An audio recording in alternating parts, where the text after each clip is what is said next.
బండి సంజయ్ జ్యోతిష్కం చదివిండా లేకపోతే టీఆర్ఎస్ వాళ్ళు ఆయనకు సమాచారం ఇస్తుండ్రా? అరే నా ఇంటెలిజెన్స్ ఏం చేస్తుందో నాకు తెలుస్తుంది కదా, నీకెట్లా తెలుస్తుందో అంటున్నా. జ్యోతిష్కమే చెప్పిండు ఆయన. మీకు జ్యోతిష్కం అనిపించకపోతే నాకైతే జ్యోతిష్కం లెక్కన అనిపిస్తుంది. నా ఇంటెలిజెన్స్ ఏం చేస్తుందో, నా శాసనసభ్యులు ఏం చేస్తారో, నా కాంగ్రెస్ పార్టీ 64 మంది ఎన్నికైన కుటుంబ సభ్యులు మేము ఏం చేస్తున్నారో మాకు తెలుసు కదా. కేటీఆర్ పొద్దుగాలు అయితే పాప అధికారమైన బాధలు ఆయన ఉన్నాడు. అదే అటు చెప్తున్నా వాళ్ళ అసహనం. వాళ్ళు ఎన్నడూ కళలు ఊహించలే. మేము ప్రభుత్వాలకే పడిపోతామని అనుకోలే, మా ప్రగతి భవన్ పోతుంది అనుకోలే, మా బంగాళాలకే బయటకు పోతామని అనుకోలే, అటువంటి రాజభవనాలకి వాళ్ళు అంటుంటారు.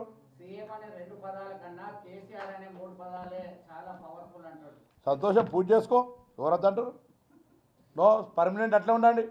ఈ పదవి దిప్పే రాకండి. మీకు జీవితంలో పదవే తీసుకోకు. సీఎం అనేది కేసీఆర్ తర్వాత కేటీఆర్ అనే పదాలకే అర్థం చేసుకొని పూజ చేసుకొని దండం పెట్టుర్రి. సీఎం అనే పదం మీకు పడదు, రాకండి. దానికంటే ఎక్కువ విలువనే లేదు సీఎం పదవికి. నేను ఆయనకి ఎడమకాలు చెప్పేది, నీకు ఈ 2 అక్షరాల పదం మంచిగా ఎడతలే, హ్యాపీ. ఎవరొద్దంటారు? మీరు వద్దనరా? సుప్రీంకోర్టు తీర్పు వెలువడగానే దేశంలో విధ్వంసాలు సృష్టిస్తుందని కాంగ్రెస్ సృష్టిస్తుందని చెప్పేసి బండి అంటారు.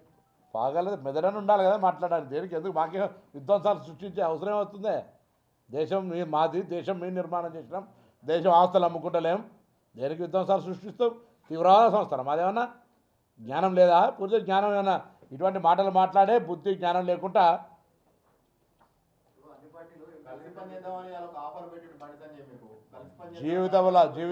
జీవితంలో అటువంటి ఆలోచన ఉండేది.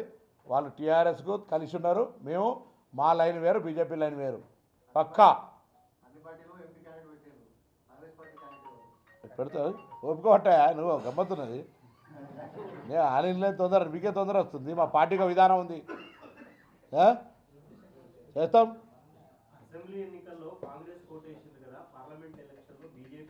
మీరే అనేది డబుల్ ఇంజన్ సర్కార్ అంటే బాగుంటుందని. కాంగ్రెస్ వస్తే మేము ఇచ్చిన గ్యారంటీలు కావచ్చు, సంక్షేమం కావచ్చు, ప్రజలకు ఇంకా రాష్ట్రంలో ఉన్న ఖజానా ఖాళీ చేసిన ఖజానాను తెచ్చుకోవడానికి ఫెడరల్ సిస్టంలో కేంద్రంలో కాంగ్రెస్ ఉంటే తెలంగాణ ప్రజలకు అభివృద్ధి ఎక్కువవుతుంది. కాబట్టి మీరు చెప్పిన మాటనే మీకు చెప్తున్నాం.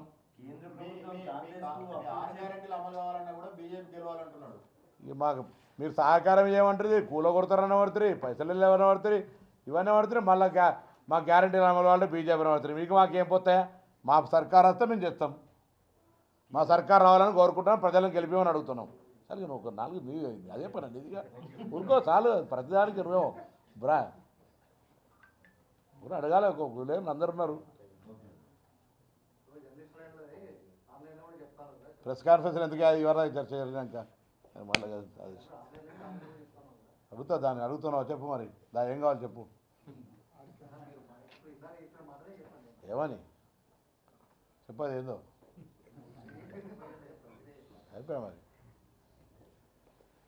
సో ధన్యవాదాలు. మరొక్కసారి కొడతా ఉన్నా, ఈ దేశానికి సంబంధించి కొన్ని విధి విధానాల హిందూ ధర్మంలో దయచేసి ఆ ధర్మాలకు విరుద్ధంగా జరిగే కార్యక్రమాలు, మార్కెటింగ్, ఎన్నికల్లో మార్కెటింగ్ చేసుకొని కటౌట్లు పెట్టుకునే సంస్కృతిని ఎవరు కూడా హర్షించరు. ఇది మాట్లాడితే వారు ఏదో హిందువుల వ్యతిరేకులు కాదు. పక్కా ప్రజలంతా అర్థం చేసుకొని ఆలోచన చేయండి. మనం ఢిల్లీకి రాజైనా, తల్లి కొడుకైనా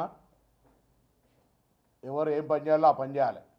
లింగ ప్రాణప్రతిష్ఠ ఎవరు చేస్తారు? ఆ దైవభక్తిని ప్రతి హిందువుకు తెలుసు. అది తెలియకుండా జంటగా లేనటువంటి వాళ్ళు, సమయ సందర్భం లేనటువంటి వాళ్ళు, అసంపూర్తిగా ఉన్నటువంటి వాళ్ళ ఇటువంటి